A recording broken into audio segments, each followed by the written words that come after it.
लुटेरे गिरफ्तार किए। सर क्या है पूरा मामला बताएं। बीती दिनांक 9 नवंबर की रात 9:30 बजे चिनाट बाजार में बीच बाजार में एक महिला से सोने की चेन छीन करके कुछ लुटेरे भागे थे। इस संबंध में उस परिवार की तहरीर के आधार पर 10 तारीख को लूट का मुकदमा पंजीकृत हुआ था। पूर्व प्राप्त जानकारी के अनुसार पल्सर बाइक के 2 लड़के थे जिन्होंने पहले चेन छीनी, उसके बाद पैदल वहाँ से भागे में सफल हुए थे। आसपास के कैमरे वगैरह दिखवाने पर इन बदमाशों की और उस बाइक की पहचान हुई। इस आधार पर आज चिनाट की थाने की पुलिस ने SHO के साथ मिलकर के बड़ा अच्छा काम किया है और तीनों गिरफ्तार करते हुए उस बाइक को बरामद किया है और साथ में लूटी गई चेन को बरामद किया है। इनमें से जो मुख्य अपराधी जिसने चेन छीनी थी, अमन कश्यप, ये पूर्व से शीटर है। इसके ऊपर कई मुकदमे, लगभग 10 मुकदमे अन्य थानों से भी लिखे गए हैं। इसके अन्य 2 साथी में से एक राजू सरकार के ऊपर एक मुकदमा पीछे चन्नई थाने में लिखा गया है। इनके अन्य मुकदमों के बारे में हम जानकारी कर रहे हैं। आगे इनके ऊपर गैंगस्टरी कार्रवाई की जाएगी। सर ये 3 लोग हैं जिस तरीके से एक गैंगस्टर का आरोपी है, इसने पूरा गैंग बनाया हुआ है। एक अभी जो नया साथी शामिल हुआ साहिल कश्यप, ये इन लोगों के अटैच में कैसे आया? क्या ये जो साहिल कश्यप और अमन कश्यप, इन लोगों का कोई रिलेशन रहा है?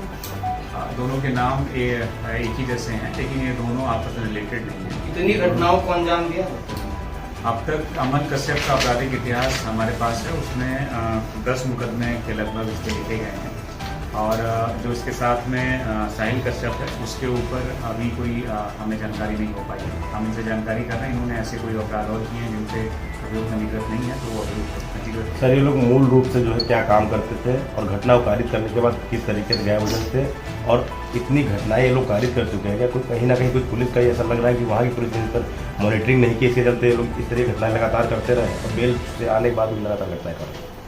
मुख्य रूप से ये लोग ना तो पढ़ाई करते हैं, ना कोई ऐसा विशेष कार्य करते हैं। जो लड़का राजू सूचकार है, ये मूर्ति वगैरह बनाता है। बाकी अन्य दोनों लड़के अमन कश्यप और साहिल कश्यप ऐसा कुछ काम नहीं करते हैं।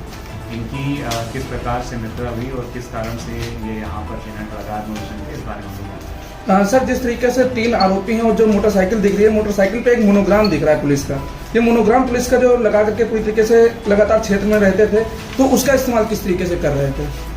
इस बारे में हम लोग जानकारी कर रहे हैं कि किस प्रकार से इनके बाइक पे क्या चीज़ें हैं और क्यों उन्होंने लगाई हैं। और आगे भी हम लोगों ने अपने क्षेत्र में सभी लोगों को बताया है कि अगर किसी ने इस प्रकार कुछ भी अपने गाड़ी के लिए करता है जिसकी वजह से लोगों के दिमाग में भ्रम हो, तो उस चीज़ की हम कार्रवाई करें और उन महान चालकों के ऊपर हम लोग चलान। सर घटनाओं को कारित करने के बाद मुझे पैसा मिलता था, उस पैसे को किस तरीके से खर्च करते थे, काम करते थे? मुख्य रूप से लोग नशे के आदी हैं, नशा वगैरह करते हैं। इस वजह से जो सामान इन्होंने चुराया उसका प्रयास यही कर रहे थे, बेच करके उससे नशा। गिरोह में और भी लोग हैं? इनके अन्य साथी भी हैं जो अपराध करते हैं, लेकिन आज के अपराध में ये 3 लोग, जिसमें हम लोग किसी का यही 3 लोग। बाइक इन्हीं की है किसी और की है? बाइक इनके परिवार की है। सर एक अहम सवाल ये होता है कि जिस तरीके से जो बेल पर लुटेरे बाहर आते हैं या चोर बाहर आ रहे हैं, उनको लगातार पुलिस मॉनिटर कर रही होती है, चिन्हित कर रही होती है, उसके बावजूद ये घटनाएं जैसे करते हैं, तो इनके लिए क्या कुछ अभियान आपका विशेष चल रहा है? हम लोग नो जो क्रिमिनल नाम से अभियान चला रहे हैं, जिसमें सभी बीट कांस्टेबल्स और हल्का प्रभारियों के द्वारा जो लोग भी छूट के आ रहे हैं उनके जमानतदारों को सत्यापन किया जा रहा है और उनकी गतिविधियों को नजर रखने का प्रयास किया जा रहा है। जैसा कि इसमें जानकारी हुई है, अमन कश्यप के जमानतदारों के बारे में। सर ये लोग किराए से रहते थे या कोई पर्टिकुलर का मकान है, किस तरीके से घटनाकारी को वहीं चले जाते हैं, कहीं अपना अलग कमरा लेते हैं? और साहिल कश्यप का अपना मकान है। यहाँ से घटना कार्य करने के बाद वो अपने आवासी चले गए थे। आज वो पुनः इस चेन के संबंध में जानकारी करने राजू शुक्ला के पास आए। सर ये जो ज्वेलरी ये लोग पूरी लूट कांड करते थे, ज्वेलरी आखिर बेचने कहाँ जाते थे? क्योंकि अभी तक जानकारी है ज्यादातर सीतापुर पहुंच रहे थे। क्या कोई ऐसा ज्वेलर भी चिन्हित हुआ है जो इन सभी मामलों में संलिप्त रहा हो? जो आज की जो घटना है, जो 9 तारीख को हुई थी, इसकी चेन राजू शुक्ला के पास ही थी। उसी के पास से बरामद हुई। जरूर इसको बेचने का प्रयास कर रहे थे, लेकिन क्योंकि दिवाली का मौसम था, इसलिए कोई भी सोनार इस तरह की चीज़ें खरीदने के लिए तैयार है। Thank you.